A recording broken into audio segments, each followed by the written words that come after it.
እንደምን ቆይታችኋል? ከቻናሏን የዕለቱን ዋና መረጃዎች ይዘንላችሁ ቀርበናል። ሄሮዳዊት ንጉሴ ነኝ።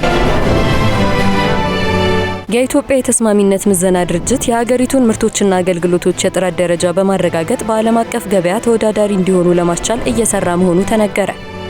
የአፍሪካ ነጻ የንግድ ቀጠናና የአውሮፓ ህብረት የ1.2 ቢሊዮን ዩሮ ስምምነት ሊፈራረሙ ነው። ላለፉት 20 ዓመታት ጥራት ያለው ትምህርት በመስጠት ማህበረሰቡን በማገልገል ላይ የሚገኘው ዋን ፕላኔት ኢንተርናሽናል ትምህርት ቤት 20ኛ ዓመት የምስረታ በዓሉን አከበረ።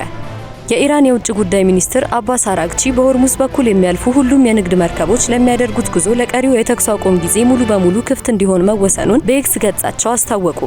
ፕሬዚዳንት ዶናልድ ትራምፕ አሜሪካ ከዚህ ሳምንት መጀመሪያ አንስቶ የወሰደችውን ወደ ኢራን ወደቦች የሚደረግ ጉዞን የማገድ እርምጃ ቴሄራን ስምምነት ላይ እስከምትደርስ ድረስ በሙሉ ኃይልና ተፈጻሚነት እንደሚቀጥል ተናገሩ።